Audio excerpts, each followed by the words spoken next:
Kia ora, good evening. Welcome along. ILT Stadium, Southland, Invercargill. The Sharks hosting the Bulls in the second of their matchups for the Sal's NBL season.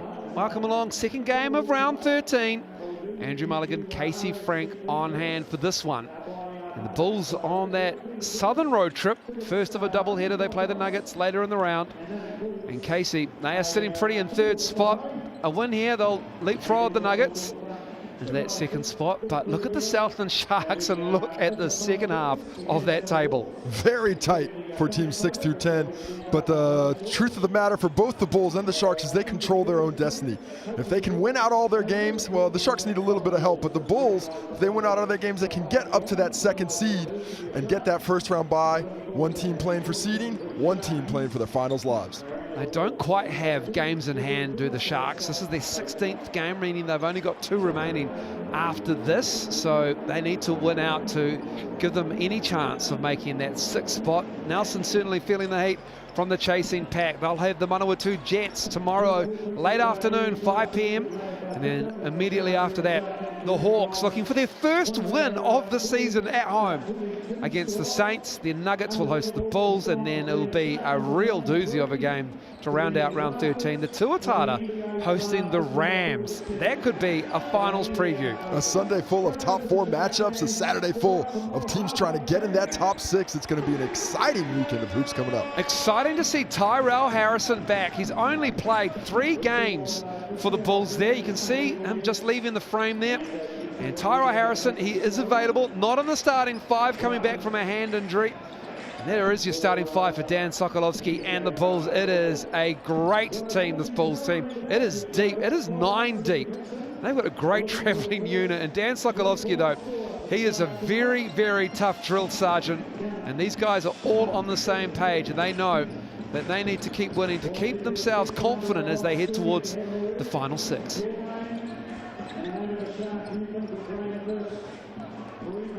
Well, Dan, welcome to Invercargill. Every game an important one. This is another for yours. Let's talk about how your guys are travelling. The week's gone well, has it? Yeah, it's had a focused week of preparation. It's a little bit of a challenge preparing for 2 different teams, but we know the importance of not looking past our first opponent and getting ahead of ourselves, especially a team like Southland. So tricky, but I think our boys feel well prepared for the task at hand. They're a very efficient offence, right? Tell us how you prepared and what you're looking to combat against them tonight. Efficiency stems from freedom and comfort. It is challenging every fundamental aspect of their offense, starting from the inbounds all the way down the court to the entries, pressing the handle, taking away vision, and then most importantly, understanding personnel, the strengths of each player and where their comfort lies. You can't take away everything, you have to take away one thing. And knowing that for each player is fundamental to how we defend. Wish you well, mate. Good luck out there. Thank you. And for your Southland Sharks, it is Jeremy Kendall. He is the straw that stirs the drink for the Sharks. They will have, by the looks, Julia Leosonga Ape available. He's back after a lower leg injury. And starting 5, not for Guy Malloy. He's got his plate full in Sydney currently with the Tall Ferns in the Asia Cup as they head towards hopefully a semi-final spot and a chance to advance in the World Cup qualification process and then the Olympics as well. But it's Andrew Wheeler at the helm tonight, an accomplished role player and assistant coach for the Sharks, and he knows they just have to win out. Well, Andrew, every game important, right? A real logjam at that bottom of the table, so she's a vital one. Tell us how the preparation's gone this week. Yeah, it's been really good. Like, obviously, we're coming off the back of a disappointing loss, but at the same time, like, I feel like these boys have really performed well against the Tuatara and the Airs last week, and we've just let them slip at the end. So we owe it to ourselves to come out here and put a full 40-minute performance against a tough team that's got championship aspirations. And like we think we can do it, and we want to put that on the floor. So we don't want to. Season's not over for us yet. On the table and in our minds. So we're still going to give it a crack tonight and best chance. Big physical unit you're up against, right?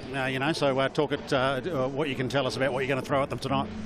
Yeah, I guess they're a bit bigger than us across the board, and we're a bit more finesse, speed and shooting. So I guess you've got to use what your strengths are. We've got to try and spread them out, especially if they get Tyrell on. He's a big boy, so obviously Pledge can sort of match up with that, but otherwise we've got to just try and use our shooting to draw them out away from the hoop and try and take advantage of that. So a little bit of that and some other things, but you'll see on the floor tonight.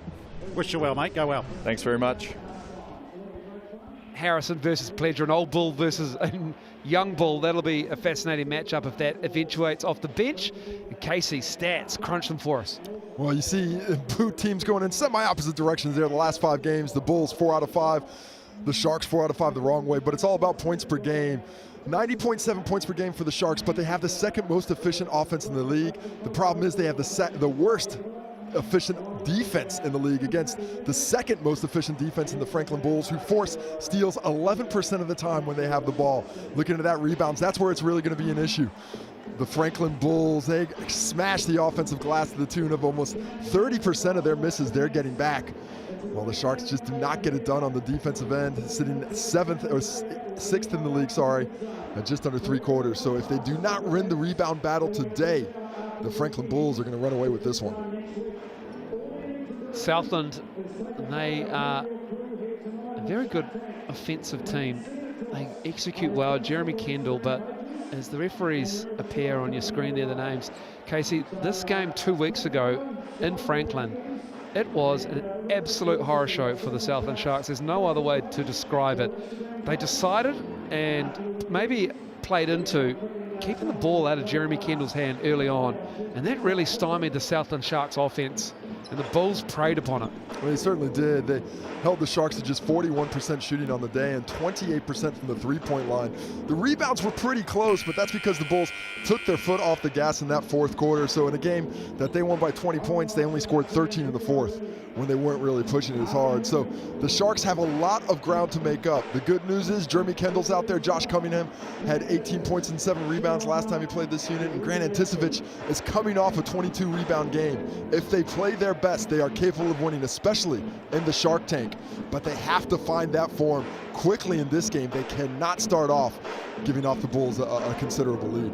Southland Sharks came off a thrilling overtime loss against the Airs on Sunday night. And now they return home to host the Bulls on their road trip through Southland up into Otago later on. And looking forward to seeing what the Southland Sharks can do. No Guy Malloy, head coach, currently with the Tall Ferns in Sydney. Dan Sokolowski and the Bulls looking to climb up the ladder near the top, chasing down the Tuatara and the Rams above them. Bulls with the ball to start us off here. Second game, round 13. Sal's NBL action. Do or die for the Sharks, really.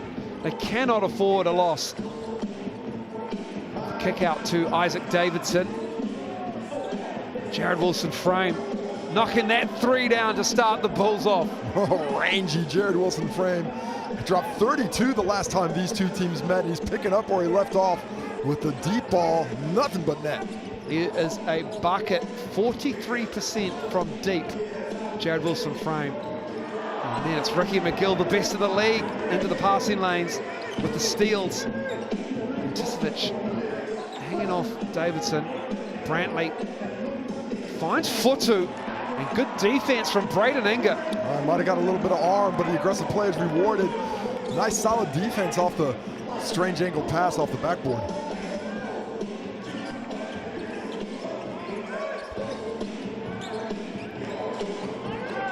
Kendall, Brantley on him, doing a great job.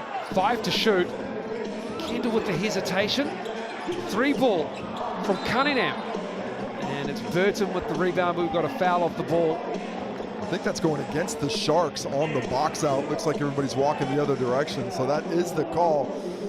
Solid offense from the Sharks against tremendous pressure from the Bulls. I don't know if anyone puts more pressure on the ball than the Franklin Bulls do. We heard Coach Dan Sokolowski in the pregame, and I think he put it really well. Efficiency comes from comfort and freedom, and they do not let their opponents have any of that. Another early touch from Brantley. Rebound by Cunningham. South are looking for their first bucket. Kendall with the ball early. Good change for the Sharks. And again, another turnover. It's McGill with a second steal. And he'll get to the cup and lay it in. Just a ball hawk. He probably doesn't get enough credit for the season he's having defensively. The pressure he puts on opposing ball handlers is nearly as impressive as what he does in those passing lanes. He just doesn't need to have. You can certainly tell that another steal. This time it's Brantley, McGill, and then the foul by Inga.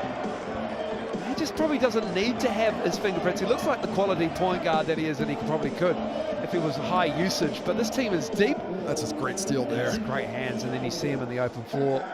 Ricky McGill getting it done early. Well, Ricky McGill, tremendous in the open floor and really solid in the half court, especially from the mid-range. And he doesn't normally look for that shot unless the Bulls are under a little bit of pressure. He tends to let his teammates get involved early, and he pushes the pressure up a little bit late. But in this one, he's had a couple of fast break opportunities to get in those early looks and a chance to get to a 6-point lead from the TAB with free throw number 2. Misses both. He's a 67% shooter from the TAB line. He misses both here. Kendall, Brantley on him again. Good defense, but just better offense. Jeremy Kendall with the pull-up. Well, you see how Brantley's trying to make him uncomfortable, all up in his space, but just a quick little crossover gives Kendall enough room to hit that mid-range shot. With the on-ball, McGill kicks it out to Brantley. Now it's with Davidson. And Fotu up and under. Dan Fotu, he's having a great June. Last 5 games, he's been averaging over 20 points a game and 8.5 rebounds, shooting over 60%. Coming off a 30-point monster of a game against Wellington last week. Pullman Arena and Tisovic. He knocks down the 3. The 3-point shot has been a bit of a struggle for him this season. But if he's able to do that, it'll really open up some space for his drives and penetration into the lane, which he really has a skill for with that ball handling ability. Brantley misses that. Kendall with the rebound. And Kendall's got to like this matchup. He's got to look to try and attack Fotu instead into the post for Josh Cunningham. Even bigger mismatch. He kicks it out to Burton. He knocks down that 3. Good patient offense from the Sharks. Not bad defense, but just a bit of shot making from Alonzo Burton in the corner. I like what I see from the Sharks. They're responding well, giving up their early lead, but they've come down with solid offense for multiple possessions to get back in it. That's a quick first step. 4-2 for 3. And the Sharks right now keeping the Bulls from getting to the basket with too much consistency right now, and that's affecting them because they're not a great 3-point shooting team. Oh, McGill almost had another. He does have another. That's his 3rd. It's just so quick, all over that passing lane. Davidson up and in. Isaac Davidson getting the buckets. And good thought process there by Davidson. When they don't have Alex Pledger in the game, not a lot of shot blocking out there. Josh Cunningham the best at it, but he was bodied up on that drive to the bucket there. Burton with the drive. Anger in the corner. Knocking that 3 down. Great shooting from Southland. The Sharks with a 2-point lead, and Dan Sokolovsky's call time. They're up 11 points to 9 as we near the midway point of this first quarter. Big hit for Braden Anger and the Sharks there. He was scoreless in the last matchup between these two teams, so he certainly needs to find himself a little bit more involved this time around. For Coach Dan Sokolovsky, I think the penetration is just too easy right now from that weak side. They're over-rotating, allowing those shots on the weak side, and we've seen a couple of hits out of the corner now because of that over-rotation. So that's what he'll be discussing, effort and energy on the defensive end. The offense is okay, can probably create better looks, but for now, it's all about defense. He spoke about not wanting that team to get comfortable. Well, the Southland Sharks have looked mighty comfortable the last few plays, and if you want to get comfortable, use that QR code. Get comfortable in some team merch. Shop online now. You like that Bulls jersey? Pick it up, the black and yellow, or you like the orange? Want to be visible out there? Go for the Sharks. Just use that QR code and shop to your heart's content. Southland shooting 80%, 4 of 5 from the floor. This is a much better start than they had a couple of weeks ago against the Bulls on a Sunday night at the Franklin Pullman Leisure Centre. Ben Hall is out there, number 22. Bulls ball out of that timeout. And the Bulls have already forced 4 turnovers. It's quite surprising. They've got facing a 2-point deficit. That's got to be as concerning as anything else to Coach Dan Sokolowski. If we're getting that kind of possession discrepancy right now and we're still losing, we're not playing to our best of abilities on the defensive end. Jared Wilson frame, knocking that 3 down. I guess as well, Ricky McGill got fouled on one of those steals and missed both free throws. Bulls take the lead back. Brantley again on Kendall. Now the switch out, the show is hard from Fotu, he recovers. Now it's Burton. Good recovery from Brantley. More good defense from Jamal Brantley. Tremendous scramble there, really getting around and forcing the Sharks into positions they don't feel comfortable in. Jared Wilson frame and rhythm, knocking down his 3rd 3 of the quarter. I'd say let's run some plays for JWF, because he's got it going right now. He is a great fit for this Bulls team. Kendall answers. Healy on. Now it's McGill pushing. Goes that Hall, dropping it off for Fotu. Dan Fotu, double teamed. Wilson frame. Oh, he's long on that one. That was a heat check. Nothing wrong with that. 3 for 3. You get at least 2 free ones after that. Kendall, much more aggressive. Gives it off to Josh Cunningham. Now, is that going to be a shot? Is it going to be 2 free throws? To me, he passed it. He passed it. Yeah, that's the call. It's on the baseline. Just go out. You hear that whistle, you got to put it up. It wasn't going to be a shot blocking attempt there. Although he was a wee bit under the backboard. He was in no man's land. So just like that, out of that timeout, Bulls take the lead back. And here we have the big fella. Matty Freeman. Different big fella. Well, we thought we got excited. It might have been Tyrell Harrison. Well, for me, the question is how much is he's going to play? But I think that's because he has to. He's only played in 2 games this year. Has to play in 5 to be eligible for the finals. So even if it's a minute, he has to get on the court at least 3 more times. Nice turnaround. And that's from Josh Cunningham. So even though he was injured, he still has to play 5 to be eligible. Even injury does not keep you out. That's a stink rule. I don't know. Jaden Bazant. I don't know. I think there's a reason. Are you saying there could be some subterfuge as Bazant knocks down another 3? The Bulls nailing them from deep. Their 4th 3 of the quarter. Yes to subterfuge, and yes to Jaden Bazant with the step back behind the screen. Smooth with the jump shot there. I'm just too trusting. That's always been your problem, Bulls. There it is, the look, the pass, the execution is beautiful from the Sharks. Kendall to Cunningham. That's how you work an on ball and a nice finish over an extended defense there. And we've got a foul. It's going to be on Tom Cowie in the game, number 2, with a hold as Bazant comes down the floor. And there it is, trying to get through that screen and then grabs him around the waist. Yeah.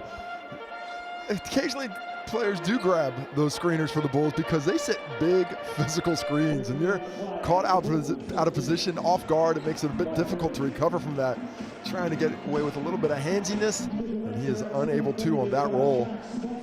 Just the 2nd team foul of the 1st quarter, as the physicality hasn't been huge, but the shot making has been solid, especially for this Franklin Bulls unit who came in not shooting the ball extremely well from deep and not with the greatest 3-point rate either, but they were able to hit 4 out of 7 up to this point already. So an 18-15 lead. Hoop Heads Wednesday nights. Join Justin Nelson, Casey Frank and Brooke Rusco. It's coming Wednesday to wrap up round 13 for all your action.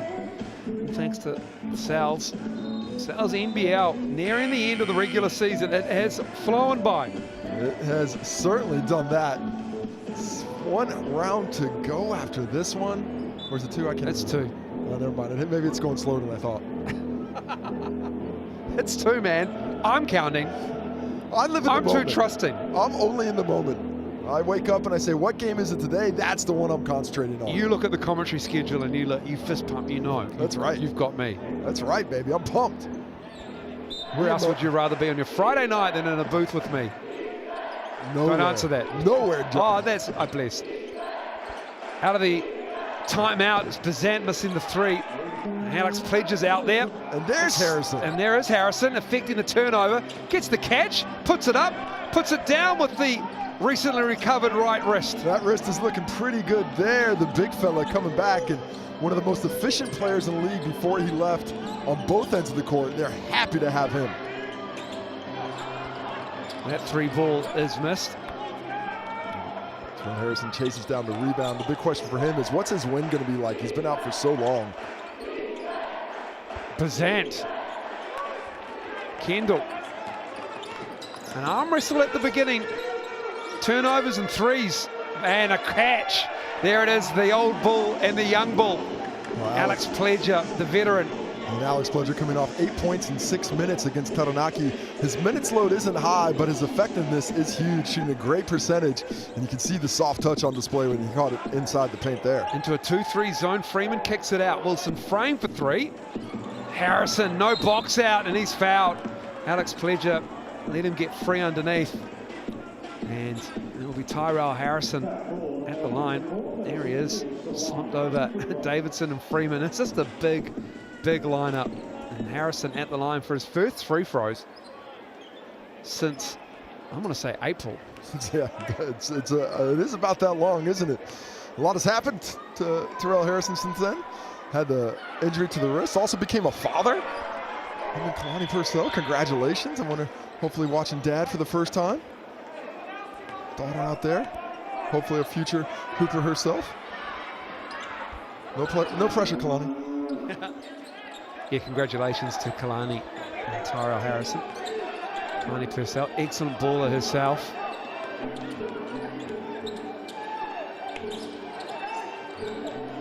And it's Jeremy Kendall operating with Pledger, showed on the screen. And now it's back in Kendall's hands. 7 on the shot clock. Wilson frame with the matchup. Looking at a double was Bazant, and Jeremy Kendall throws everybody and nails the 3. Well, just impressive. The double's coming at him. They're basically leaving Tom Cowie alone. They know Kendall's the one who's got to get it done, and he's still able to find that space. Freeman in the middle of that zone misses that, but it's Harrison with another rebound, and with the right hand, his offhand, finishing with that brace. Yeah, if you don't have Alex Pledger boxing him out, it's going to be a long day. The Sharks have no other answers for his size. He got the mismatch, took advantage. Anger dropping it off to Pledger. He's right underneath, kicks it back. And Anger knocking down that fall away. This is good execution from the Southland Sharks. Making that extra pass on the baseline, they're not forcing shots up. They're taking what the defense is forcing them into and finding better efficiency with the extra pass. Southland staying with his 2-3 zone. Bazant up high. Up comes Harrison. The cutter is Wilson frame. And it's Pledger with the hip check on the baseline cutter. Well, Jared Wilson frame moves well without the basketball. You have to be so aware of him outside of the three-point line, but this time as a cutter, finds that space straight through into the body of Alex Pledger. Had the option to drop it off, but heard that whistle and knows he's got to get it up at that point to get those free throw opportunities and a chance to get to 10 points with the 3 triples that he's already lined up. Jared Wilson frame was at the Rams. Released by them, picked up virtually immediately by the Bulls, and he has been a welcome addition to Dan Sokolovsky's not only rotation but starting 5. And he had to work his way in. He wasn't given the position, but you know, his two-way effectiveness has been huge for the Bulls since they picked him up. The shooting ability of himself and Matt Freeman has changed the geometry on the offensive side of the court, opened up a lot more space for those interior players. And now that Tyrell Harrison's back, he's going to absolutely feast on it. Can I also say I just love how casual his free throw shooting routine is as well. He's very nonplussed. Yeah. Things do not seem to affect him in the slightest. Anticevic stepping back for that 3. Good closeout from Davidson, but it does not matter. Foot on the line, make it a 2. Well, Anticevic showing some range on that one. That's a couple of deep ones, even though one's only a 2, and it's nice to see him get off to an early start after a tough second half against the Airs. Davidson driving, kick out, McGill.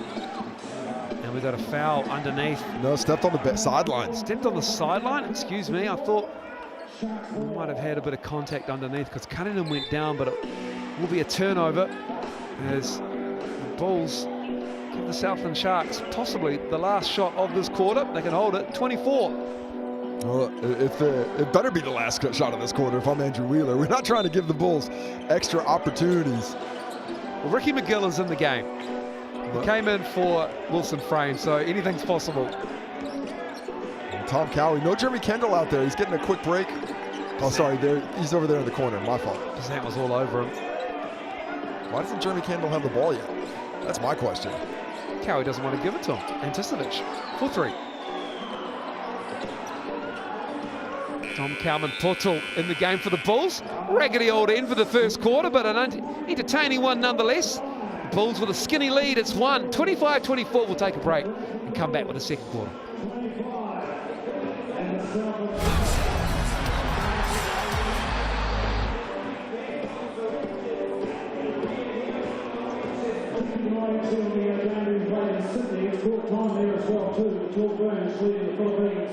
By 21 to 15.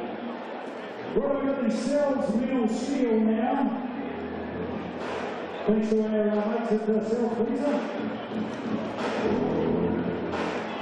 We've got 2 slots up the break. The next one's here, mate. They've got like a whole lot of clean. What's your name? Fergus, right? And we've got Red Sharks, Orange. That's another lot of your name. Edward, right? Fergus and Edward. Which end do you want, Fergus? Yeah, well, I was out the corner there, we go in there with Mike. Edward, you're down here, right? Now, how this works? Everything please? You just got to make a free play. Maybe go to make a basket at any times. And then come back and get us to steal a piece of pizza off there, okay? Just make a way out, just over it. Right, let's go all 3 to 1, let's go. There we go. Here's Derek Winslow. That's good stuff. We're going to start the pizza every basket tonight. Very well. Put it out. That's fine. Here we go. There we go. Mate, you're up to him. Good. Can't take it to go. That'll be it. We've got 27 seconds left. Good stuff now. You're all over this, mate. Let's pick this up. Welcome back, ILT Stadium. Get your large cheese pizza. With the online code DUNK, it's pick-up only, valid until Wednesday, 5th of July. There, can I just say, what a tremendous deal, again, from Sal's, the league sponsor, because they are hearty pizzas. They are fantastic. You can say that. I'm sure they're appreciative of it. No, it is good. It is fantastic. It is a solid pie. I love to pick myself up 1, sometimes 2. And looking at the stats from that first quarter, the Sharks did well, only down 1 point. It's fighting the good fight, but a couple of areas of concern. If I'm Coach Andrew Wheeler, they shot 66% in that first quarter, and they've only been able to cut it down to a 1 point deficit. And most concerning for me, 0 free throws. They have to get some activity there as Don Poto starts off with a steal. Yeah, if you're Andrew Wheeler, you're annoyed the fact that they've given up now 6 steals in the game. So it's the Bulls with the ball now. Ricky McGill has 3 of those 6, and he's got 2 points. Loves that mid-range. If he gets to that free throw line area, 17 feet and in, he's got an ability to pull up at any point in time with his quickness and athleticism. I can't wait for the final 6. I'm intrigued to see out of the 5 teams currently on 10 competition points, who's going to make it, as Kendall misses the runner, but also just the ramping up of intensity in games. You can see the desperation coming through in games as the rounds of the regular season come to a close. Freeman goes long on that. And then it's win and you're in, and lose, you're done for the season. There's nothing like keep moving, or lose and go home to put that pressure on you. As Anticipovic lets the mid-range jumper fly. I can't find the range though. A little late on the switch were the Bulls, but it didn't matter. Freeman. Here's Bazant with a floater. That's nice. Well, Tom Cowie tried to push him off as we see a careless turnover. That's another turnover. And Josh Cunningham, he points to himself there, just put the ball in a tough position. I'll tell you a secret about players on the high side of 35. They don't want to bend over to their ankles to pick up the basketball. Get it high in the chest, and that solar plexus area. Anything towards the floor gets a little bit difficult. You can see the disappointment on Jeremy Kendall. Those are the kind of mistakes that they really can't make. They've already got 7 turnovers here in this one, just 12 minutes in. And that pressure for the Bulls is just going to keep building as this game goes on. McGill off the glass. Oh, falls back to him as Brantley did a great job on it, and then Cunningham got a hand on that, so it stays with the Bulls. And they've got a fresh 14 on that offensive rebound. And I'm going to say Dom Poto going with the rainbow. We have Pride Month. Nice little shout out there. Great rainbow. He keeps it going, man. Every round, he and his partner Nina is given a shout out. Do something different every round. It is awesome. He keeps it entertaining. Love his attitude in life. Love his attitude on the court as well. Also the fact that, as you revealed mid-season, he wasn't planning on playing this season. Wanted to work on his body. If you're just watching the Bulls for the first time, Dom Poto, it's coming, and he's been so good for Dan Sokolovsky. As another turnover. They are so active, the Bulls. You cannot be sloppy. Brantley's second steal, and then the good pass afterwards. What a look. Cunningham gets called. He thinks he's got the hands straight up. To me, they were bent just a bit, enough to get that foul. And there's that solid lid on top of DKP. Here's the pass from Brantley after he picked up his second steal. Finds DKP underneath, and not a ton of contact. One you might be able to get away with, but those 50-50 calls can go either way. DKP, I think he's talking about a little bit of activity in the back there. Don Poto, of course, called Southland his home for many a season, was one of Southland's favorite sons in his time in the Sharks jersey. Took them to a precipice of a final, I believe it was in 2019, against the Hawks, where they came up just short of adding to their trophy collection. But that 2019 final was pretty lit as well, wasn't it? It was a close one. Came right down to the very end. Hawks had a great look at it to finish. Actually, the Sharks lost in the semifinal that one. I digress. There's a lot of basketball. A Saints' second no-L's season. That is the second one. Not bad to have 2 full seasons without losses. Different story this season, unfortunately, for the Saints. It's a tough league. They're not too far from where they want to be, but they are not safe yet. Closer to the bottom 5 teams than they are to those top 4. Tisovic, the up and under, and that counts. Grant Tisovic getting it done underneath. Just going to throw it out there. I don't think Grant Tisovic has had a haircut all season. He has not, and you know why? Because he's growing it out. Love it. I spoke to him about it, and I said, man, what is going on with the lid? And he said, yeah, it's annoying me. It's a little fuzzy, but I'm trying to grow it out. I'm trying to let it go in. And so this is the pain that you have to go through when you're growing that hair out, Moles. As I'm sure you remember. Those years are done, my friend. I mean, you remember it, though. Vaguely. Sepia-toned. Back to the 2-3 zone. Bulls patient, making them work, making them react. Davidson caught them napping. Knocks down the 3. Well, they're starting to find a little bit of range from deep now, and if they're able to do that, that'll put a lot of pressure on this Southland squad. That's now 5 for 11 from behind the arc. They have become a much improved shooting team this last month or so. As Jeremy Kendall just caught up in between Matty Freeman and Jamal Brantley. Yeah. And Brantley's just trying to push the guard out of the way, and he gets called for it. Tough to argue that it's not a foul when you got 2 arms on either side of the point guard, and you outweigh him by about 15 kilo and got about 4 inches on him. Well, 3 inches. Cunningham with the catch. Fotu on him. Cunningham goes at Fotu. Good defense from Dan Fotu. Now he runs the floor hard. Ricky McGill, cross-court pass to Brantley. He's driving on Anticevic. He sticks with him. And good defense from the Sharks. Engel with the rebound. I would like to see the Bulls let the ball do a little bit more work. Kendall. Long shot, long rebound. Cunningham picks that up at the elbow. Ricky McGill, what a ball hawk. Engel with the drive. Freeman stays with him. Anticevic cuts. Gets up and under.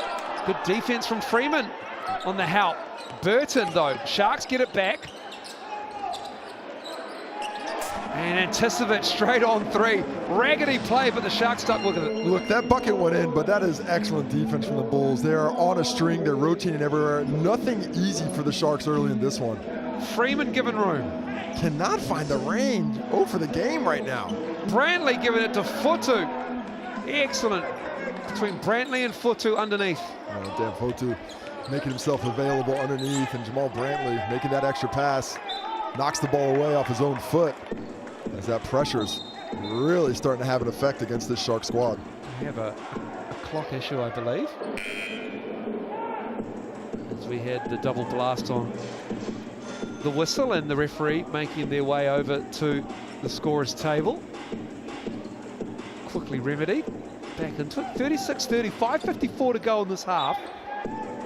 Sharks much better in this game than they were 2 weeks ago in Franklin. They are looking much improved in their level of execution. Of course, in that game, they were down 10 at halftime, down 13 at the half, 10 at quarter time. So they've kept it a wee bit closer.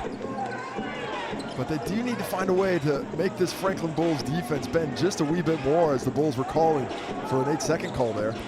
Kendall driving. Davidson on his hip. Tyrod Harrison back in the game. Jeremy Kendall, he is, I think he's a wizard, because he makes time slow down on drives. He does such a good job. That step is very impressive, as he's gotten up to 7 points now. Just so patient, so able to change speeds and get so slow on it. Davidson in the corner, Harrison with the rebound. Pledger has to get that matchup. If he's not on Harrison, it's going to be tough to box him out otherwise, as the turnover goes the Sharks' way. That's the problem with the back line of the zone. You've got to know where those guys cutting on the baseline are going and where the rebounders are coming from. Sharks get lucky there. They had the ball with Kendall. Brantley right up on him at half court. Pledger up high, sets a screen. It's Burton stepping into the 2. 4-2 with the rebound. Solid offense. Kendall manipulated the defense nicely. Got the look they wanted. Oh, Tyrell Harrison. Wrist looks fine to me from here. Looking pretty healthy. What an effect the big fella has had on the offensive glass. Absolutely dominating his limited minutes. Kendall stepping up a gear as he knocks it down. He answered the Bulls' challenge on defense. Now leading scorer for the Sharks with 9 points, and he can feel that he's going to have to put a little bit more on his shoulders to keep this Sharks team close, as the Bulls are starting to find their feet in the second quarter. 4-2, finding Harrison, and they're just eating up that back line of the zone defense.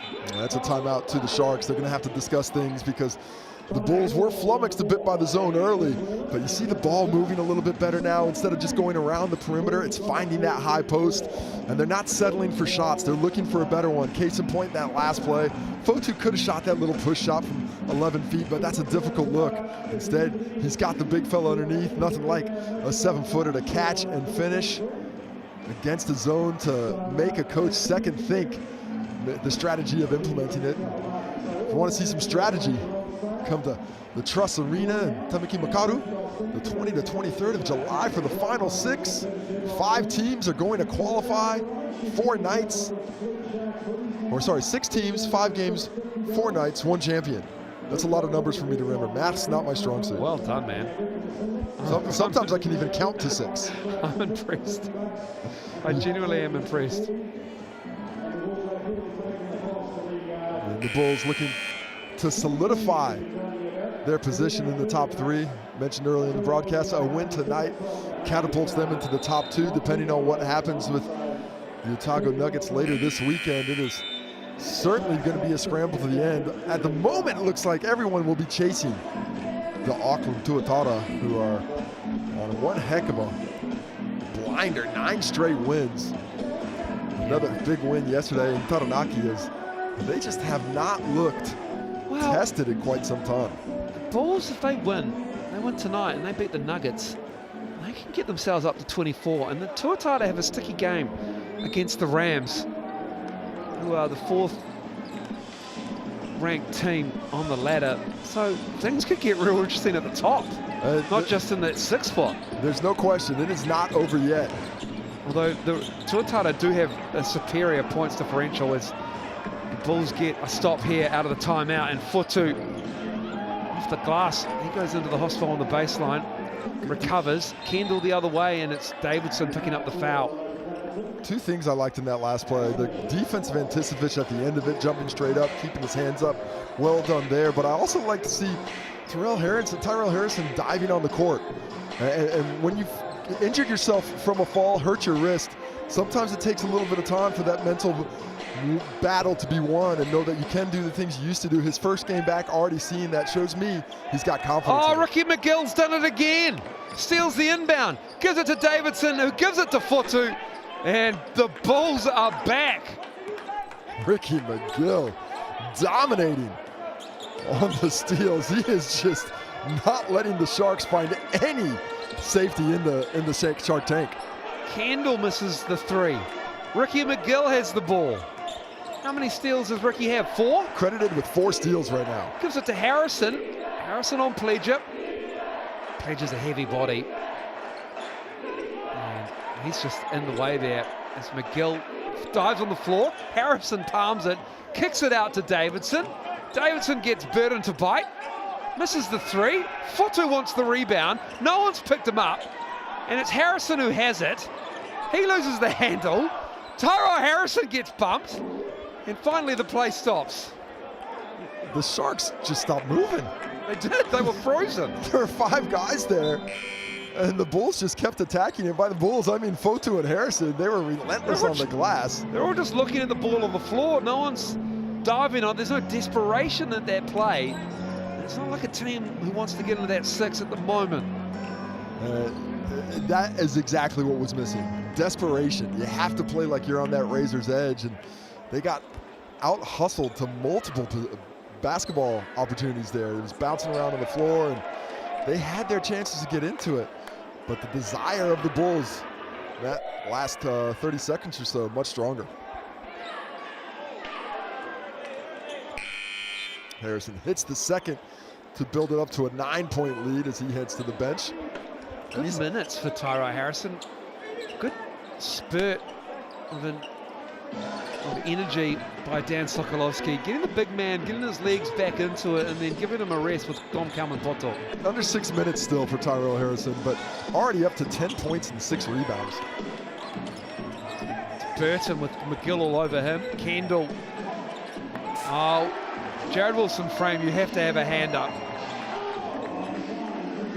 Jeremy Kendall knocking down that 3.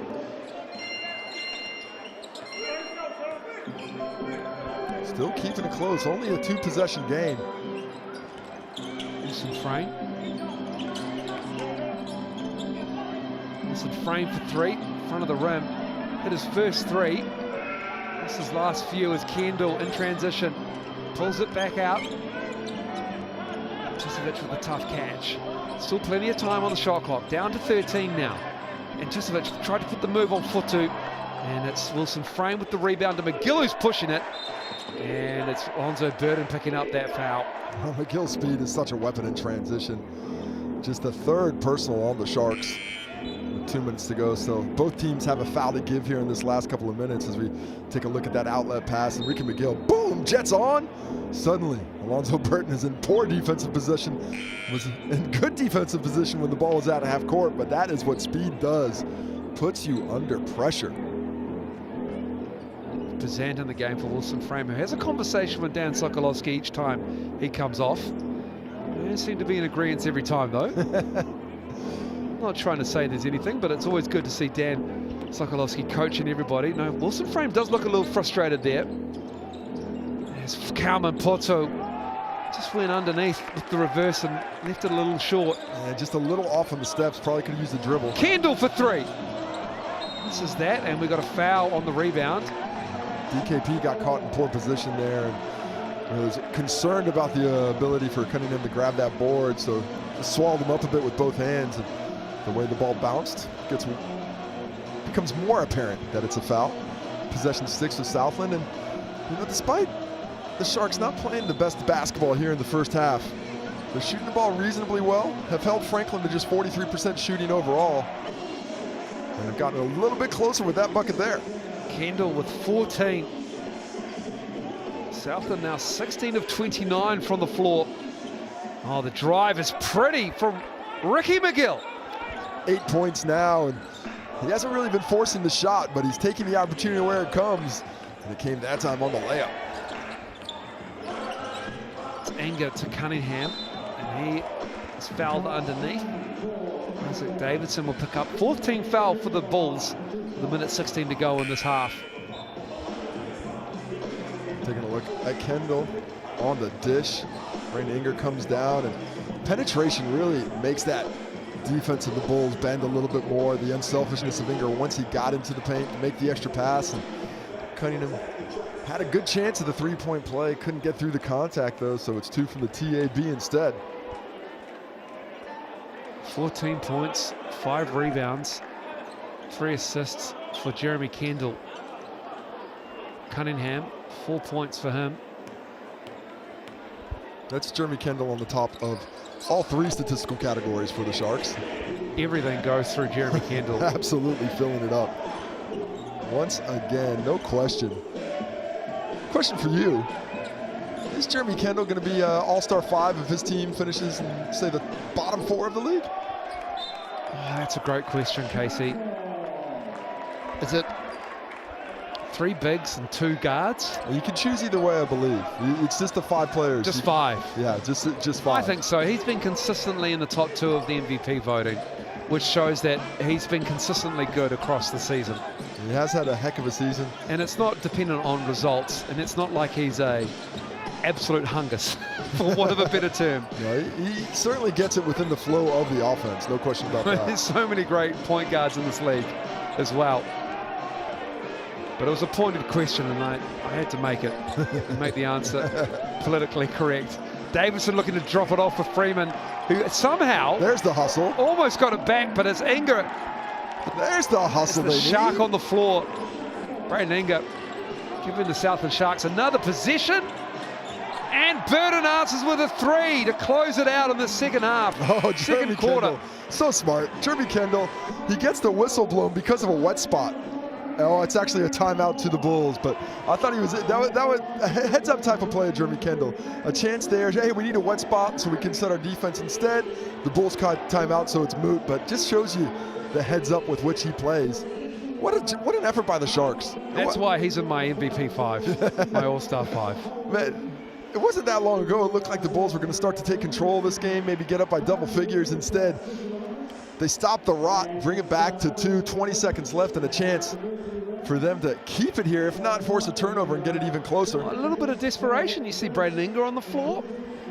Tauihi Basketball Aotearoa starts 12th of July, all games live on Sky Sport. And also make sure you tune in before each Tauihi game, because Sky Broadband Rapid League will make its debut before each game. Bench units only for the Tauihi teams.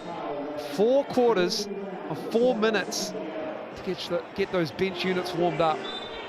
And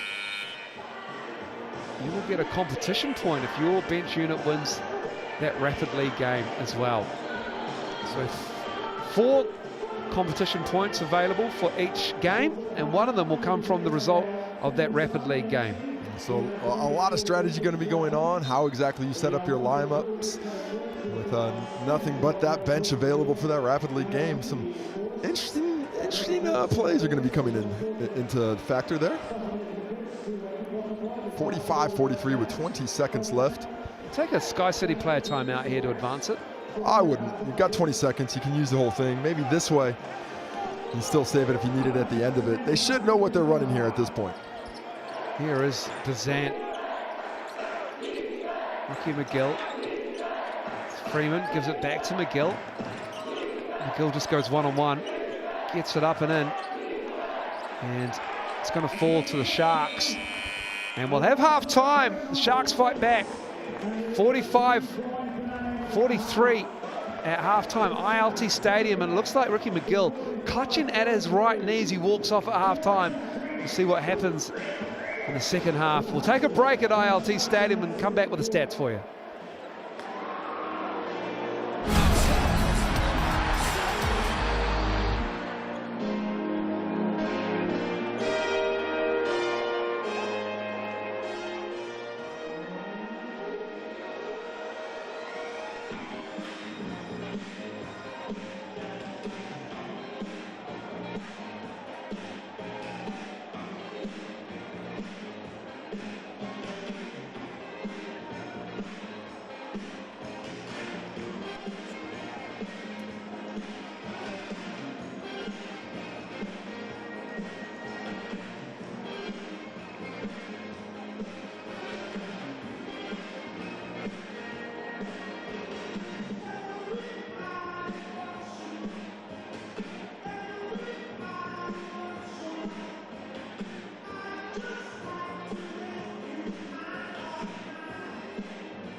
As part of the Southland position round,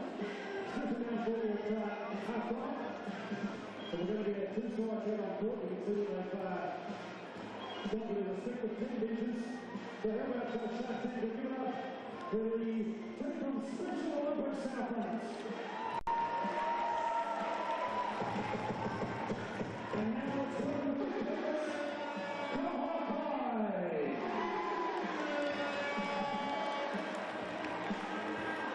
so here we go. Jump ball halfway. Special Olympics, you can see they're in the red and maroon.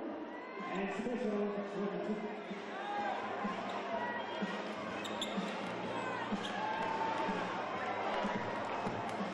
And ball, that's put by ball.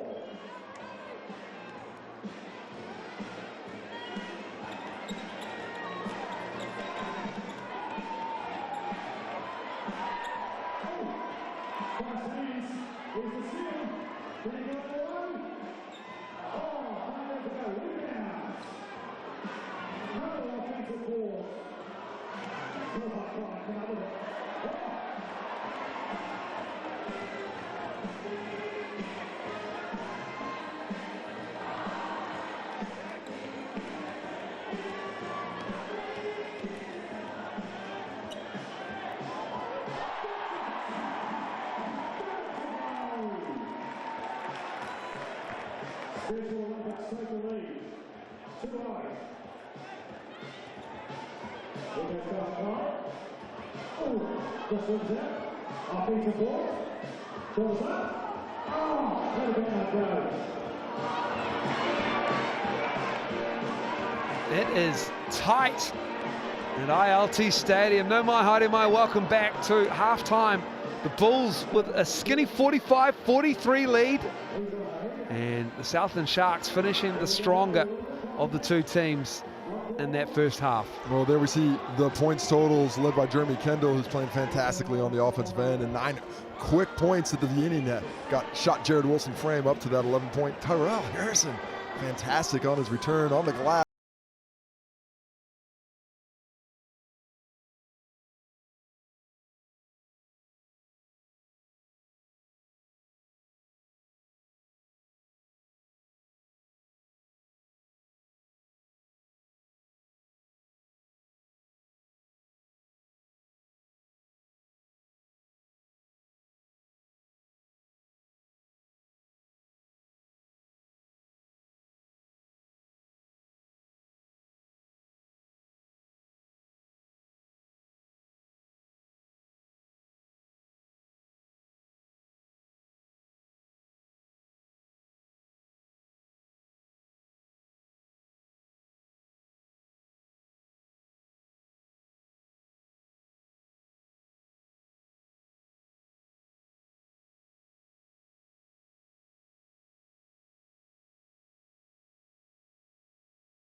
The sport of basketball is looking for everyone in the competition side.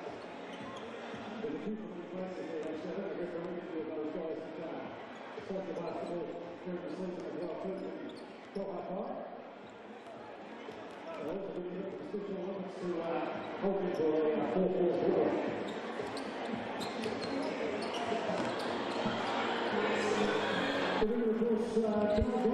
Welcome back, ILT Stadium. The Bulls leading by 2. Sharks making their way back out there. The Bulls already out there, getting back into their warm-ups. Ricky McGill looking fine after, looked like he knocked a knee there, Casey, at the end of the first half. Yeah, always concerning when the player grabs something medial out after a shot, but he looks like he's none the worse for wear coming out for the second half. But what is the worse for wear is the Bulls' offense against that zone, just not finding the level of efficiency they played with the last couple of weeks. Just 42% from the field, 46 from inside the arc, and they're normally one of the more highly efficient teams, especially around the paint. This zone by the Sharks has really muddled up the effectiveness of that offense, and they haven't quite found the range from deep. It's decent, but 5 for 14 overall, not quite where they need to be. The Sharks, on the other hand, shooting fantastically. 51% from the field overall, 7 for 15 from deep at 46%. If they were doing a better job with the basketball, they'd probably be in the lead right now. 10 turnovers compared to just 3 for the Bulls. And of course, a lot of those created by steals led by Ricky McGill. So they have to find a way to fare with this pressure. One thing I'm a little bit surprised at from the Sharks is Julio Lasongeape. He's in uniform tonight. He was supposed to be available, as we see him right there on camera actually. Hasn't seen his way back in the game. I'm wondering if maybe he's not quite back to full strength yet, because he was a big part of the rotation before he got injured earlier in the year, and has a bit of athleticism on that wing that the Sharks are lacking a bit this season. And the size of Dom Kalman-Poto, Tyrell Harrison off the bench, coupled with the length and physicality of the Bulls 5 and the ball-hawking nature of Ricky McGill. 4 steals in that first half. Dan Sokolovsky has this team all on the same page. This is by far and away the best Bulls season in the third season, the third iteration of the Bulls. I think officially the 4th with the showdown. The showdown as well. So, but the 3rd outside the showdown, and made a run late, and it came down to count back and results in the final week a season ago. But they have put themselves in a top 4 spot early. It is going to come down to a count back and results from earlier in the season as well. This season is, no question, is just so tight. Yeah. And it is 5 teams all on the same competition points, separated only by points for and against. You just got to keep scoring the bucket, scoring the ball in the bucket in every game. Tell you what, that young fellow looked focused on that pass he was about to give to the referees on the other side. He's got that focus that you need. And you know, when it comes down to it, it's just all about getting the ball in the bucket. But I think in this game, it's going to come down to the team that keeps the opposition from doing so. Looks like defense is going to come a little bit more to play here in the second half. Will the Bulls have an answer for that zone that the Sharks have implemented in the first half? Will the Sharks be able to lose the shackles in the half court and get a couple of players involved that don't go by the name of Jeremy Kendall and Grant Anticevich, who are combined for 25 of the 43 points for the Sharks. The Tuatara have already put a dent in the top 6 aspiration, the final 6 aspirations of Taranaki Airs last night. Can the Bulls do the same to the Sharks? The Giants and the Jets, big game tomorrow, late afternoon at 5 p.m. That's followed by the Hawks and the Saints, 2 teams on the outside and in the inside. But a result there that goes against your team, it will be very difficult. And then we've just got the top 4 teams going at it on a Sunday in a double header. It is mouth-watering basketball across round 13 of the South's NBL. We'll get the second half underway. It'll be Bulls ball with a 2-point lead, 45-43. And if I'm the Bulls, I'm looking to put up the pressure in transition offense a little bit. Try and get a little bit more pace and see if we can attack this Sharks team before they get the half-court D-set. 4-2 from the Ricky McGill pass is missed. And he just left that one off. Expected some contact, didn't find it. With no whistle, just short-armed it a bit. Anticevich with Davidson on him. Double team comes. Oh, Ricky McGill's done it again. He's got steal number 5, and the Bulls get the basketball. And it looked like Anticevich saw him coming, but Ricky McGill just aggressive enough and then tiptoes on the baseline to keep possession after throwing it off of Anticevich's hands. His anticipation is supreme tonight.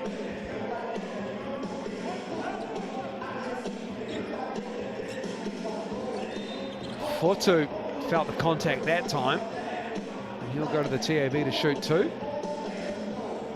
Again, Fortu found the contact on that second possession that he wasn't able to find on the first.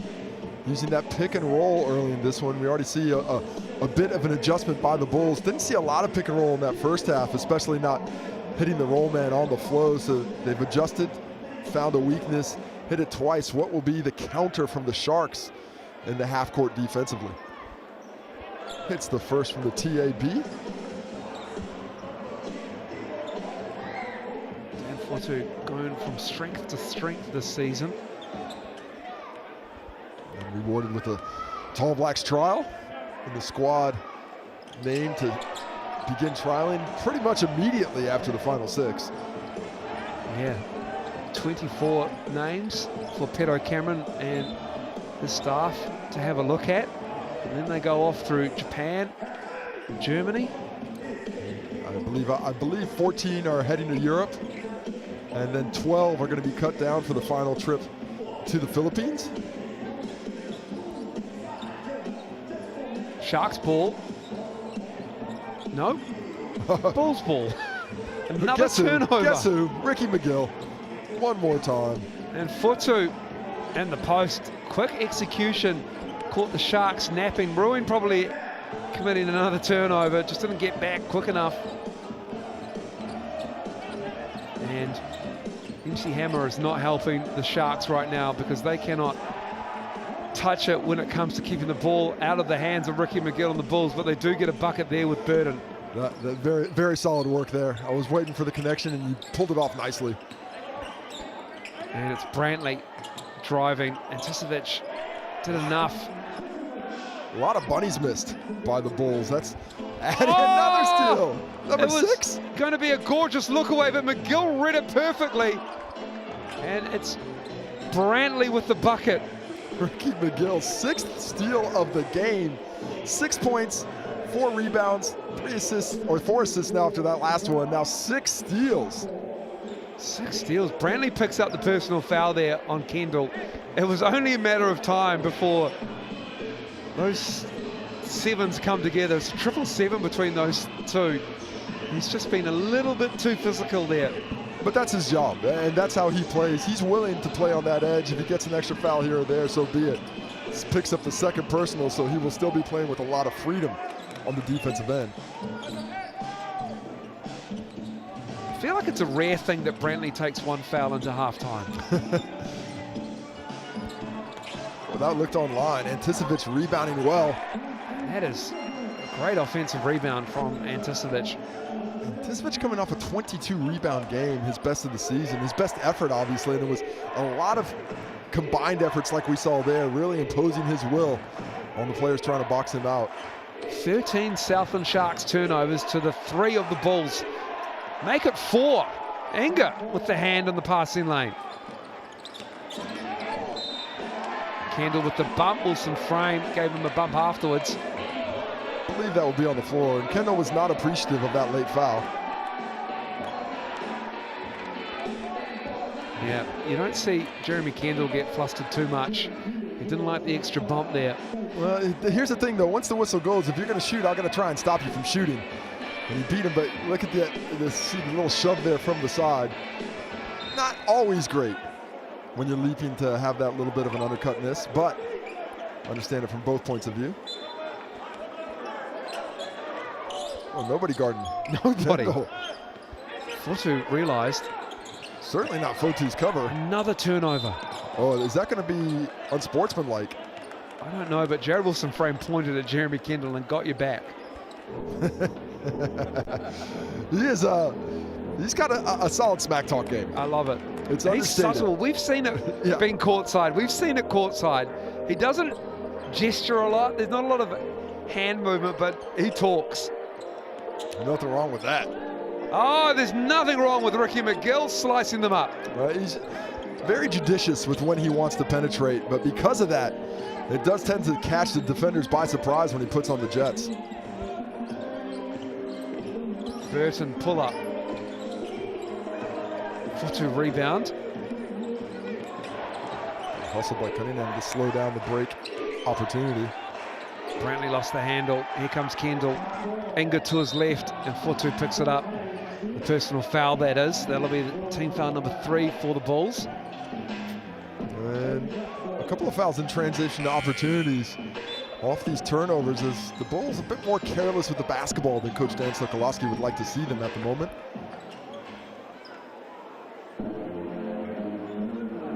Ben Hall into the game. Not a lot of movement there from Cunningham's defense for Brantley, unfortunately, for the Bulls player. And forced him into the turnover. Kendall with the ball now, down 5.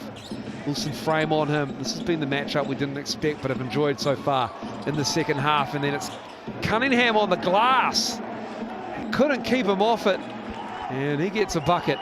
Starting to find some success there around the paint. As the Bulls, every time they try and take that lead, the Sharks have responded nicely on both ends of the court. Wilson Frame given room. This is that. Just not bending this defense of the Sharks. A bit too slow with the rotation. I'd like to see him hit that high post instead of the low post. Jared Wilson Frame has now missed his last 4 threes after making his first 3. Davidson cleans it up. Here comes Brantley. And it's Kendall picking up the foul there on the reach-in. Both teams playing at a slower pace than I expected. Thought I was going to come in and see a little bit more offense in this one. Instead, what we've seen is both teams a little bit slow out of the gate here in the second half.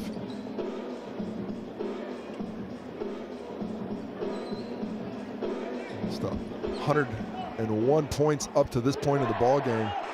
This zone defense of the Sharks, in particular, slowing down the flow for the Bulls.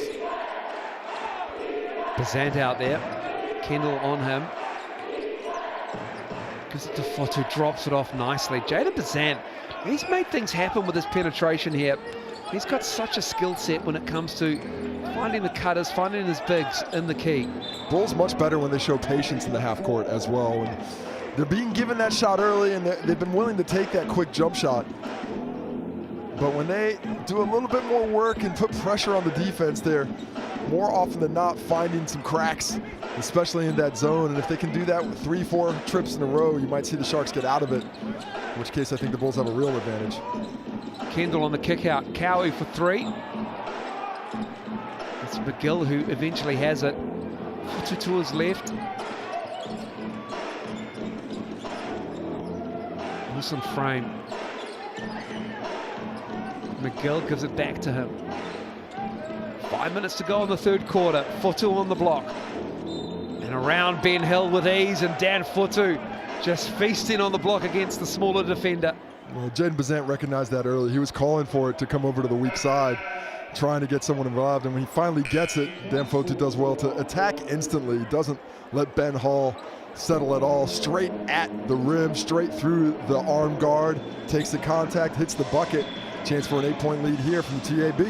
Freeman in the game. Not really a hard show on that double from Cunningham.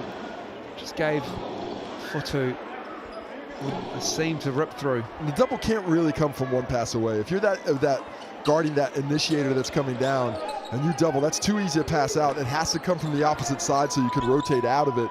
Cunningham stuck in between no man's land though, not really doubling and not really guarding his man at the same time.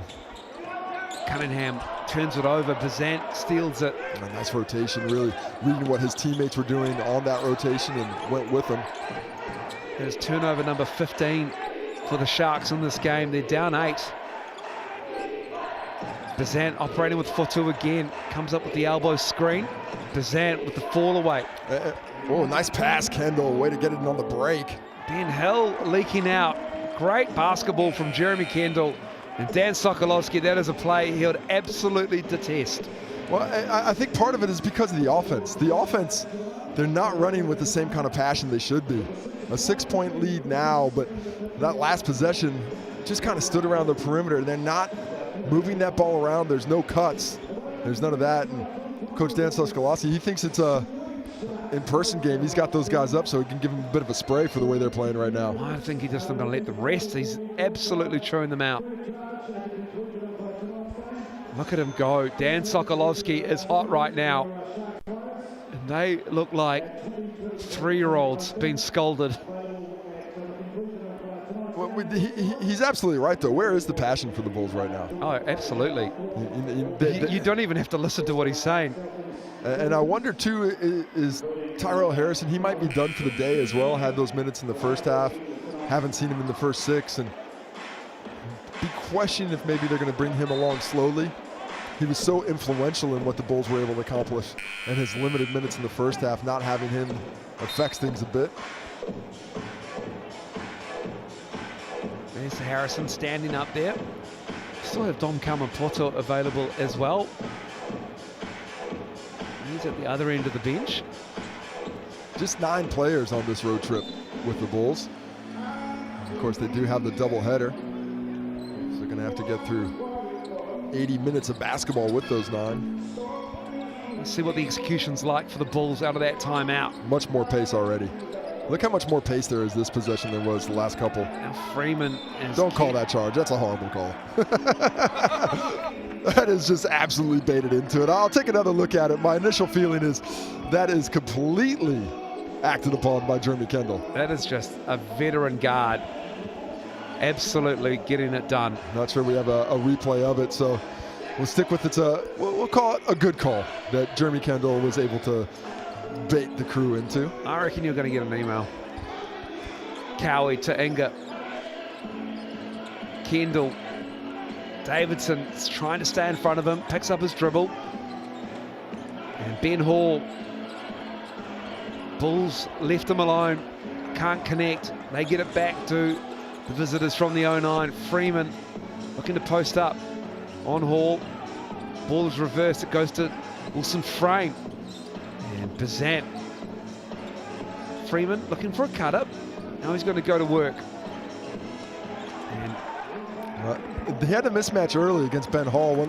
Mismatch in size, Hall did well with strength, but he doesn't have the advantage against Cunningham as the foul is called up high on the drive on Brantley. Picks up his 3rd personal.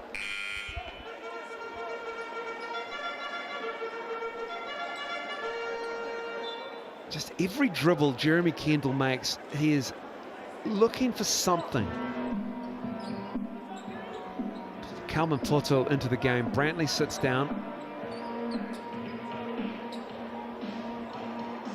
And it's Jeremy Kendall at the line. And this game has hit a standstill since halftime. Just 8 points for Southland. Just 12 for the Bulls. They've turned off the Jets here in the second half. Well, who's pace? And the tip in from Braden Anger.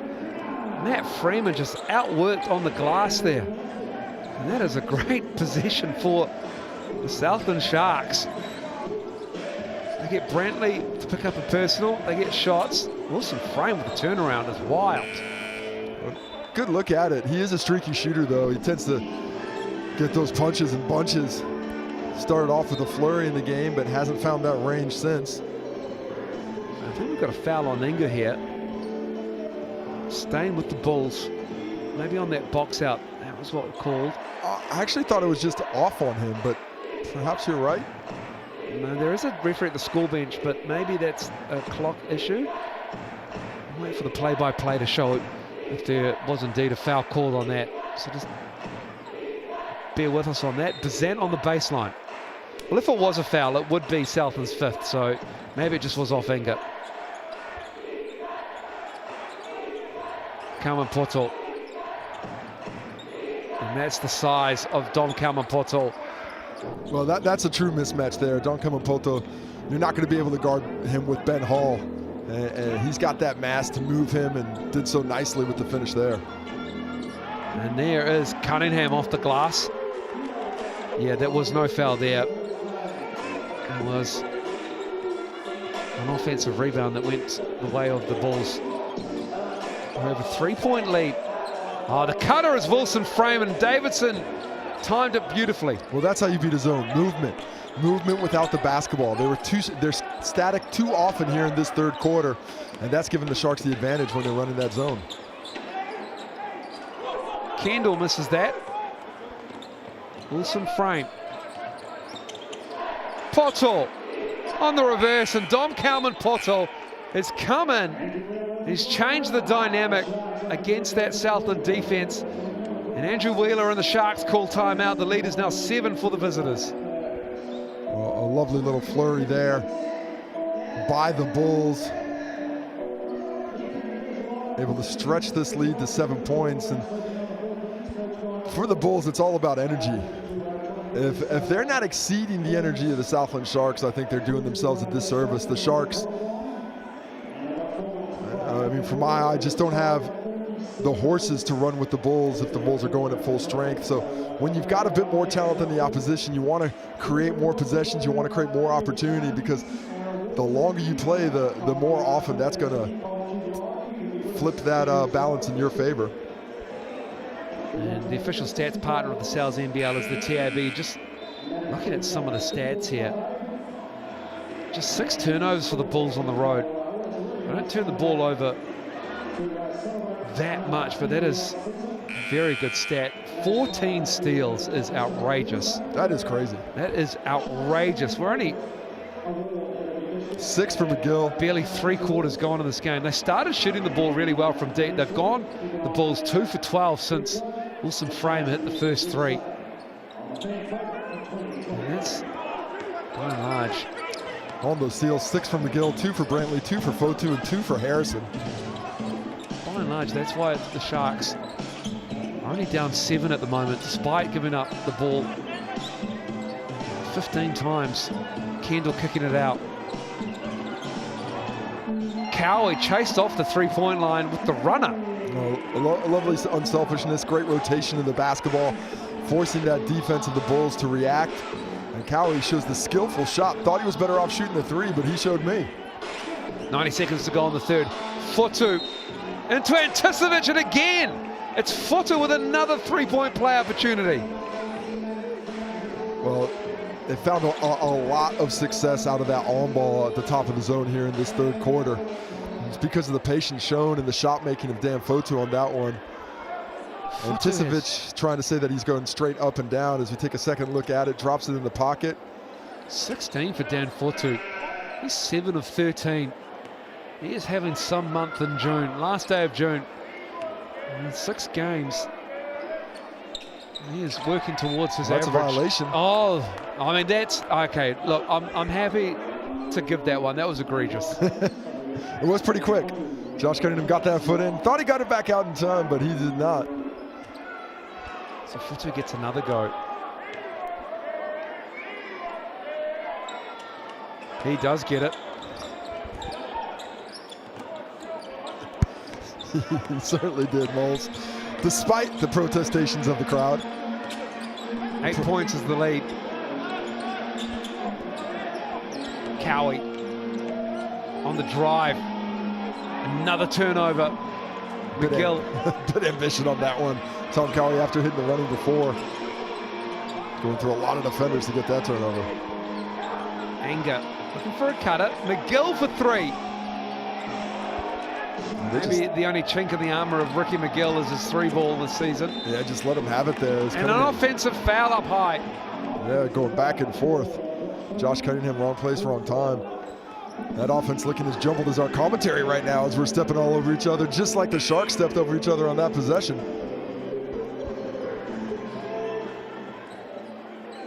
8-point lead, 50 seconds to go in this third quarter. 50 seconds left. Bulls have an opportunity here for the 2-for-1. They stretch this possession about to around 15, 16 seconds. That's when you want to get that shot up to get a look at that extra possession in the quarter. Kalman Portal on Cunningham, left hand finishes nice. Dom Kalman Portal with the angle and the English. Yeah, he's got the ability to finish with both hands in the post, and with the little flip shot there, takes away the strength of Cunningham with the finesse. He's come in and given them 6 points around the key. Off the bench in this third quarter is Burton. And we've got a 3-second call. Cunningham just camping in there. Kalman Portal, excuse me, had the steal anyway. And another Southland Sharks turnover, number 18. DKP doing it on both ends. Just about 8 minutes, but he's got 8 points in that time, so he's been extremely effective, and a chance here for the Bulls to take that last shot. This is the biggest lead of the game. Wilson frame. Sharks survive having him open. DKP. Kalman Portal with a heads-up play off Anticevic. And DKP's effort has been tremendous here these last few possessions. Not a lot of time, and you know, Coach Dan Sokolowski, he's calling for that effort. He's calling for that enthusiasm. Well, put DKP in the game. He's got it in spades right now. Or rainbows. It's the pot of gold at the end of that rainbow. Oh, the pass, the bobble from Foto, and he'll go back to the line to shoot 2. That is not the end of the third quarter. The Southland Sharks think it is, but that whistle was blown before the buzzer went. On my first look, I thought it was a good call in terms of the timing. I thought a bit ambitious by Jared Wilson-Frame trying to get that extra pass off. But Dan Fotu, nice recognition to get the shot up quickly. Does so into contact, so a chance to cut it to 10 if they agree that it was before the whistle went off. Looks like there's a bit more of a discussion than I think is needed here. I can't review anything. They just talk about it. Let's see what they say. But I think it's about putting time back on the clock now. Of course. And to our ears, the whistle definitely blew before the buzzer. Southland tried to walk off like it didn't happen. I'd say about 0.4 left. You know, it was around that close. But we'll see what the Sharks get back on top of it, as well as possibly who the foul is on too. So with Foto at the line, he can increase this lead. See what they bring the clock back to. Casey reckons 0.4. Some discussion with the score bench. Maybe it's how they can get that back on. To the Southland Sharks, they've been handled by the key, around the key by the Bulls, and it's 0.5, Casey, on the clock. Well, I was close without going over, so I'll take it. Price is right style. I was going to say 0.5. No, And I would have said nice job had you said that, oh yeah, thank you, man. but you didn't. Foto at the line, he makes the first. 69 points for the Bulls. Make it 70. 0.5. Third quarter done and dusted. 70 to 58. Strong finish from the Bulls for that third quarter. Fourth quarter coming up next.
Welcome back.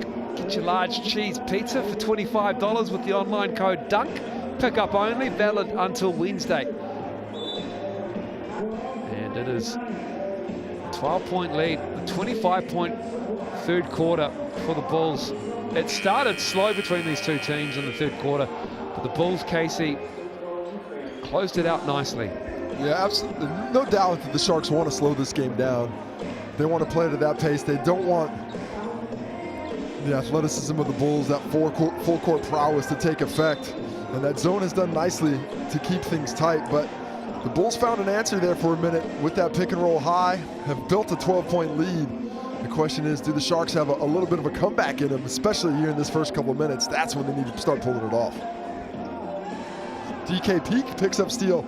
Number 16, number 2 for himself, 16 for the team. Foto gives it to Calvin Poto and it rolls out.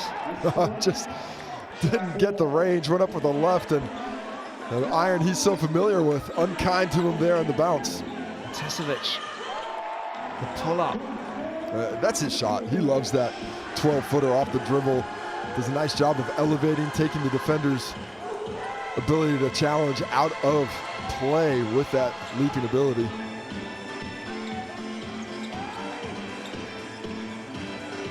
Wilson frame for 3. That is not what you want to see if you're the Sharks. Well executed play. I mean, pretty simple triangle action. The cross screen, the down screen as Kendall lets it fly and gets it back. Every time Wilson frame makes a 3, Kendall loves to answer back, and obviously that was way back in the first quarter because Wilson frame hasn't hit much through the middle of the game, but Kendall loves to have a quick fire 3. And the lead is back to 10. Pazan in the corner. He knocks that down. Oh, the recognition by DKP there. And he timed it well with the cut, so everyone thought he was going to Fotu, but the skip pass keeps the defense from being able to rotate. Bazant wide open in the corner, drains it. Cunningham. Staying with the Sharks here after mishandled, and we have a technical foul. I don't think it's a T. I just think it's Dan Sokolowski mad at Jaden Bazant for not dribbling the basketball out. I definitely saw a referee up. Did they call a technical for the reaction? I think so. Yeah, it was a T. Well, that It was a technical foul. is strange. Oh, it's a T on Southland. Yeah. Okay. So I think they teed up the bench because it wasn't, the direction was teed towards the Southland Sharks bench. So Wilson Frame makes that.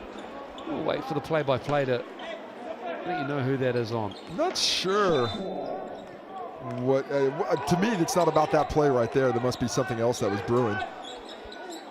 Because you're certainly not mad when the opposition just throws it out of bounds.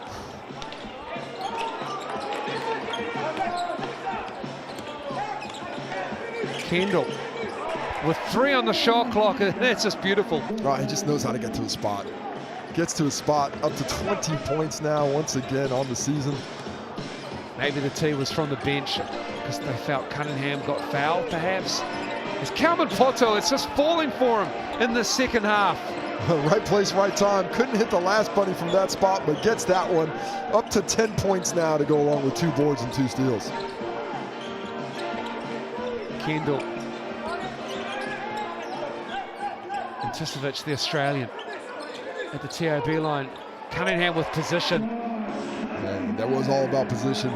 Deep post position, had DKP sealed. Nice vision by Tisovic to find him off the bounce. Oh, the look. And then, now is that a foul? And will that be? Is that a possible goaltend? Possibly. I don't think they're going to call it, but that backboard was shaking quite a bit from. Cunningham had to grab steady himself, really. Yeah, to look after himself. There is a foul, and Calvin Poto will go to the line.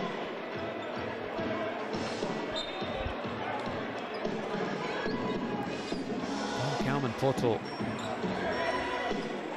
looking to shoot 2 here, looking for 10 points already, and now looking to go for 12. 4 of 6 from the floor.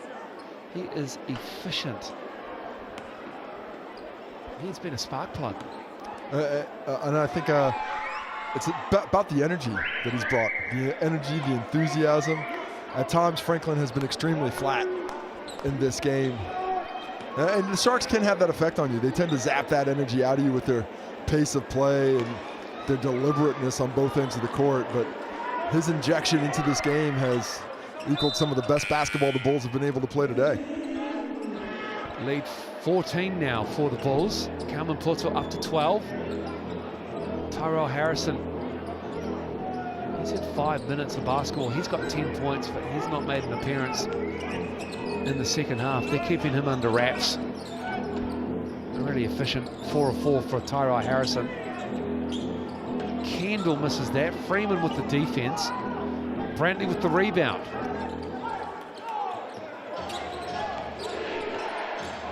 Davidson in and out, and Tisovic pulls it down.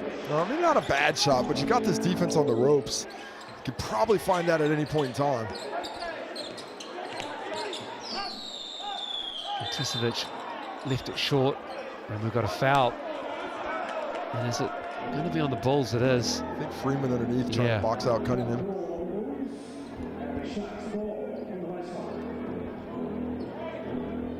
Just to update you on that technical, was on the Southland Sharks coach. So I'm sure Wheels had a wry smile. Love his wry smile. Kendall, nice look. Oh, Josh Cunningham punches that down. They've really got a lot out of that partnership here in the second half. That on-ball screen has created quite the opportunities, just difficult to run on just that. Oh, McGill to the cup. Shifty. Slicing and dicing. Just shifty. Wheeling and dealing. Change of pace, change of direction, able to keep his balance for the finish underneath. Kendall misses that. Throws his head back in disgust. Brantley. Oh no. Tisovic said he called it, I think. And Ben Hall tried to grab it, and it just did not work out. That's been the kind of half it has been for the Southland Sharks. Yeah, just unfortunate. Grant Tisovic saying it was his fault. Tried to get out of the way, but Hall just couldn't hold on to it with that contact. And unfortunately, you can't get fouled by your teammate. Davidson on the drive.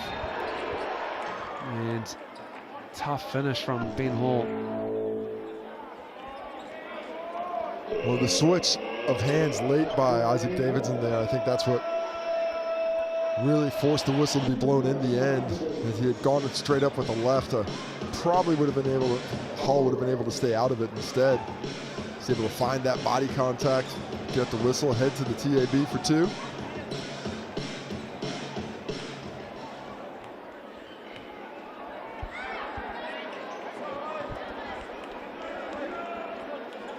Hits the first with 5:49, stretches out to 15, and this is looking more and more like the 20-point loss the Sharks had inflicted upon themselves when they visited the Bulls up in Franklin. They were down 30 at one point in that game a couple of weeks ago.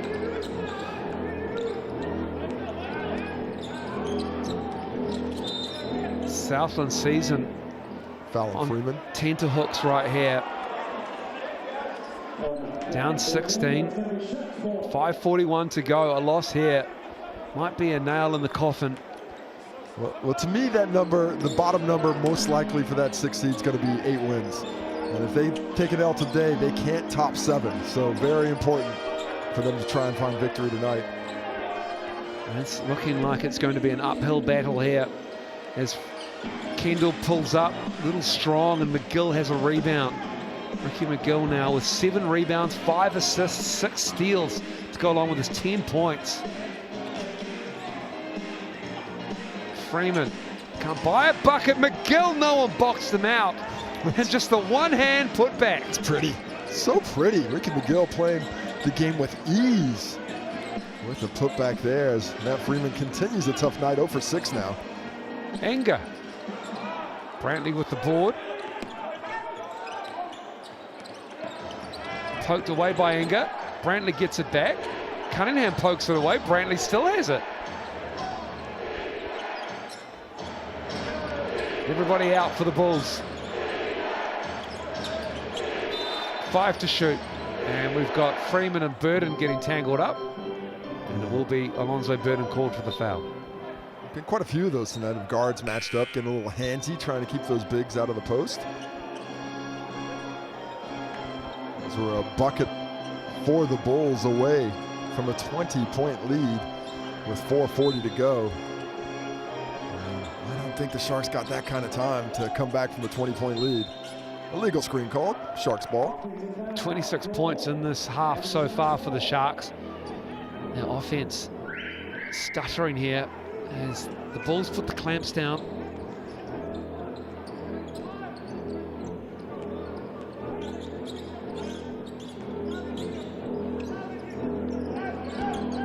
Not a lot of bite in the Sharks offense.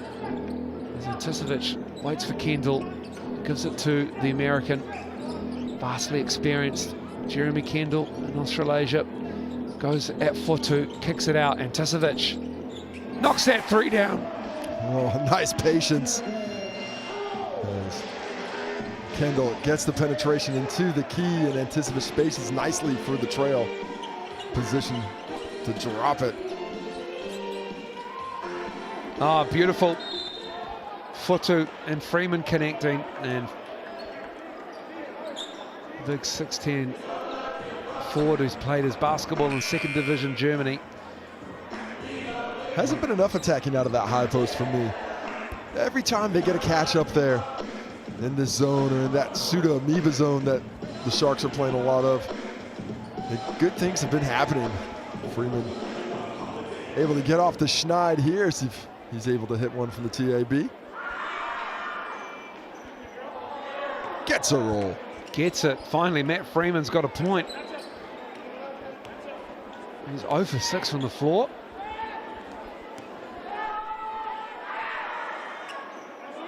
Makes the second.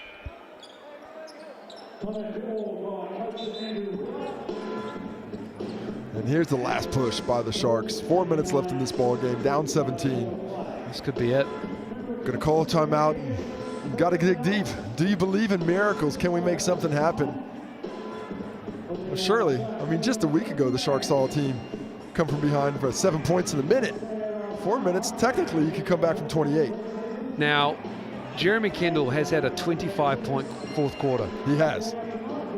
And he has had that. if they want to make that final 6 at Trust Arena, Tamaki Mikoto, then he's going to have to pull something out similar and pretty quickly as well. Use the QR code on the left of your screen there to get yourself tickets for what will be an exciting 4 nights of basketball, culminating in the final on Sunday night the 23rd.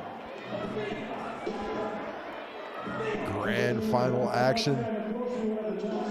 Who will be crowned champions in 2023? The Bulls are on that short list of favorites and the brand of basketball they have been playing. A huge matchup for them in Dunedin this weekend on the back of what looks likely to be a victory. Kendall harassed by Isaac Davidson. Everybody out for the Sharks here. Burden, quick 5-3. Missed that. Well, you need quick buckets, but you need good looks. And if you don't have a clean look, regardless of what the play was, you got to find that, spend extra 10 seconds finding it. Matt Freeman hates these rims. Absolutely detests them. It is not his day. It's not. He's 0 for 7. 0 for 7 now. 0 for 7 and 0 for 3 from deep. Kendall misses.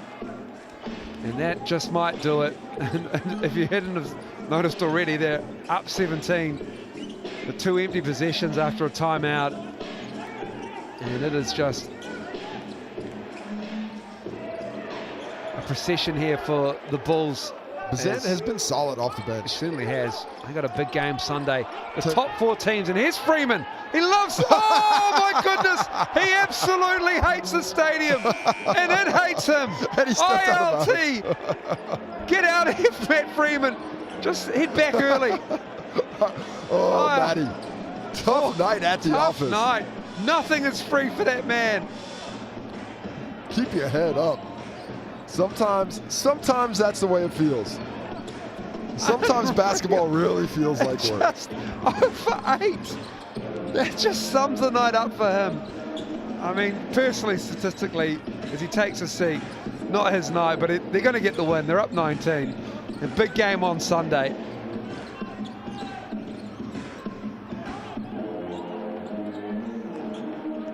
Cunningham misses. I would say I'm sorry for laughing, but I'm not. I found it hilarious. I'm sorry, Matt. We apologise. I hope you can see the funny side of it eventually. As Wilson Frame knocks that down, and that's 20 for him on the night. Well, you should be able to see the funny side of it when you're up 22. Your team's been able to work their way through some early doldrums to find some good form late as Bazant just gets the purposeful foul there.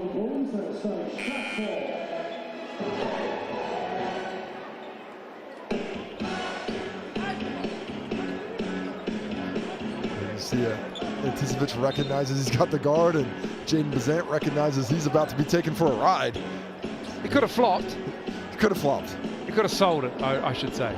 Sold it's a nicer way to say it. Yeah, sorry. Less accurate. We saw one.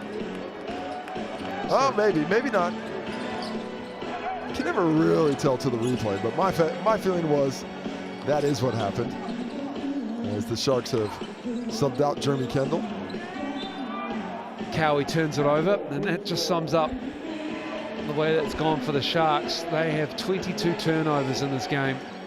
Well, a difficult road for the Sharks just became a little bit more difficult.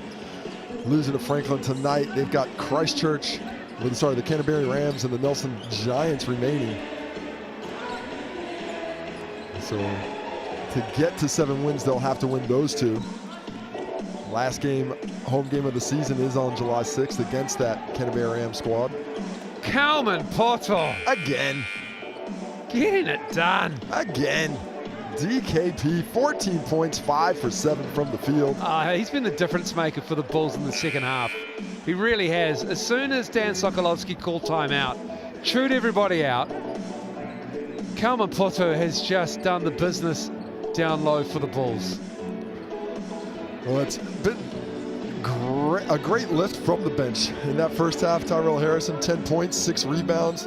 DKP, 12 points, 3 boards. Jaden Bazant, 10 points, 3 rebounds, 4 assists. impressively done. 5 steals between the trio as well. Another Sharks turnover. See, there you go, Matt Freeman. When you can't dunk it, you just lay it up like Dan Fotu did there. He had a fast break. He chose the better half of going for the dunk or making the bucket. Ben Adamson in the game.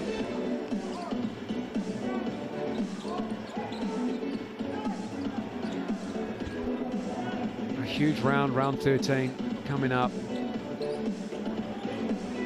It is going to be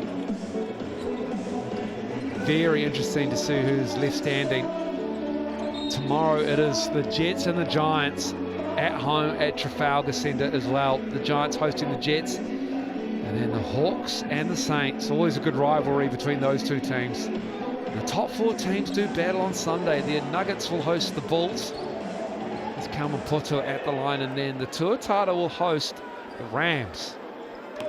It's your last game of round 13. It is all coming to a head very quickly as DKP gets fouled. Scores point number 15 there. A chance for 100 against his former squad. It's not often the Bulls score 100 this season, but has been happening more often as of late. They found a much higher level of offensive efficiency since they've bolstered their squad, and that's sure to get even stronger now as Harrison wets his beak and starts to get a little comfortable. Almost steal number 3 for DKP there.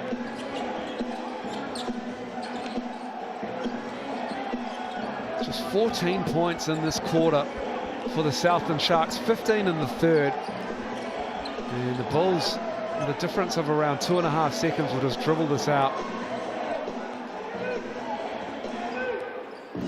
No, they're going to get a shot up. Don't worry about that. They have to, because points differential matters. It's Brantley looking for his second bucket of the game. Kalmapoto with it. Kalmapoto gets the bucket, and he has 17.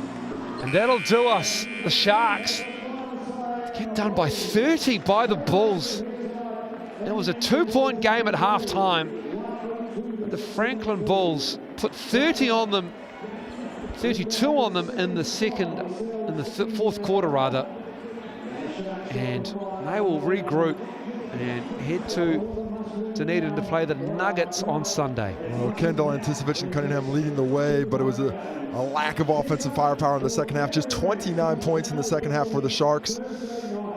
4 out of 5 starters score in double figures. Or sorry, 3 out of 5 starters score in double figures for the Bulls, led by Fotu and Wilson Frame, over 20 on the glass.